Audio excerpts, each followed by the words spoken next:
Buonasera a tutti. È bella questa piazza questa sera. Questa competizione elettorale nasce in un momento particolare per la politica in Italia. C'è disaffezione alla politica. Il sentimento di antipolitica si apprezza nell'aria. Ecco perché questa volta non possiamo sbagliare. Lo abbiamo detto l'altra sera alla presentazione delle liste e alla presentazione della candidatura a sindaco di Gianni Picone. Campobello di Licata non può sbagliare questa volta. Certo, è facile puntare il dito sempre su qualcuno, è facile puntare il dito sulla classe dirigente, sulla classe politica che ha fallito, ma ricordiamoci che il popolo è sovrano, siamo noi che decidiamo da chi farci governare. Questa volta non abbiamo voluto cedere a logiche di potere, stiamo puntando non su una scommessa. Con Gianni Picone sindaco noi questa volta stiamo puntando su una certezza. Bravo, bravo commissario! Riconosciamo in Gianni Picone delle qualità, delle virtù che per chi fa politica oggi sono una rarità: lealtà, onestà, caparbietà, intelligenza.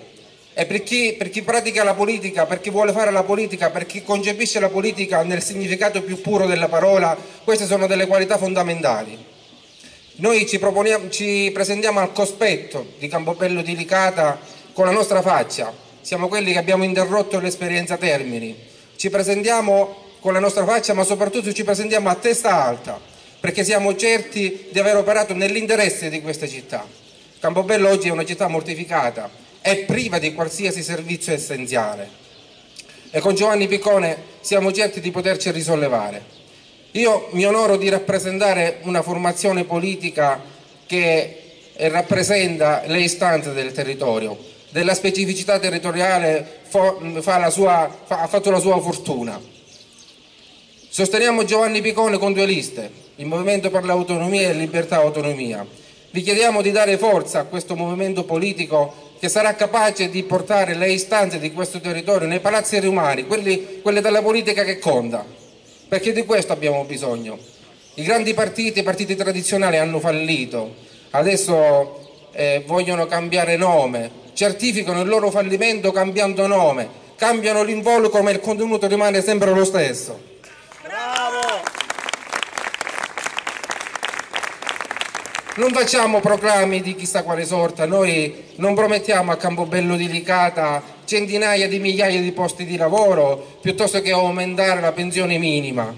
Noi promettiamo una politica di vero rinnovamento. Vogliamo riportare Campobello ai suoi antichi splendori.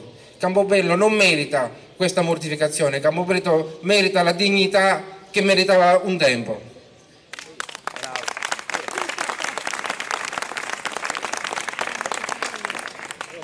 Il Movimento per le Autonomie si è alleato con il Partito Democratico, ringraziamo anche gli amici di Grande Sud per il sostegno che ci danno. È un'alleanza che nasce con il cuore, un'alleanza che nasce attraverso un progetto politico programmatico. Lo abbiamo fatto con il cuore, vi chiediamo di fare lo stesso. Il voto, signori, è una cosa seria. Non scambiamo un diritto per un favore. Votiamo. Bravo! Vi chiediamo il 6 e 7 maggio, Campobello prima di tutto, con Gianni Picone sindaco. È soltanto la forza di credere che dà un senso al coraggio di vivere. È soltanto la forza di insistere ancora.